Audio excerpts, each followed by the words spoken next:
తాకట్లో ఉన్న మీ బంగారాన్ని విడిపించి ఆ రోజు ఆన్లైన్ రేటుకి కొంటాం. Sharma gold company. భారత్ తో ఉద్రిక్తత పరిస్థితులు పాకిస్తాన్ యుద్ధానికి సిద్ధమవుతోంది.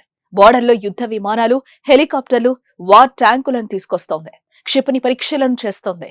అరేబియా సముద్ర ప్రాంతంలో పాక్ నావీ నావికాదళ విన్యాసాలు చేపట్టింది. తన గగనతల రక్షణ వ్యవస్థను అప్రమత్తం చేసింది. భారత విమానాల కదలికలను ట్రాక్ చేయడానికి వారి అవాక్స్ నిరంతర నిఘా పెట్టింది. పాక్ సవాల్ విసిరేలా పాకిస్తాన్ వైమానిక దళం ఇటీవల ఓ ఫోటోను విడుదల చేసింది.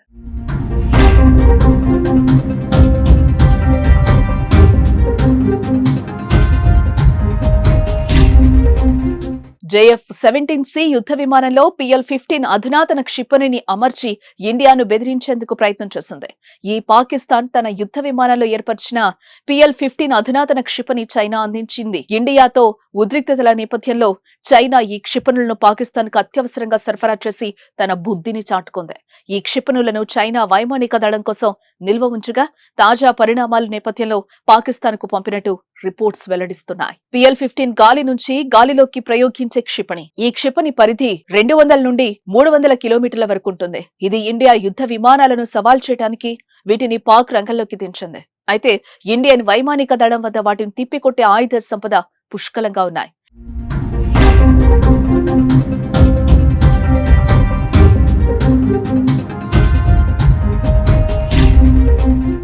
మన యుద్ధ విమానాలకు కూడా అధునాతన క్షిపణులతో అమర్చబడి ఉన్నాయి. ఇండియన్ యుద్ధ విమానాల రాడార్ మరియు ఎలక్ట్రానిక్ వార్ఫేర్ వ్యవస్థలు పాకిస్తాన్ JF-17 బ్లాక్ 3 కంటే చాలా అధునాతనమైనవి.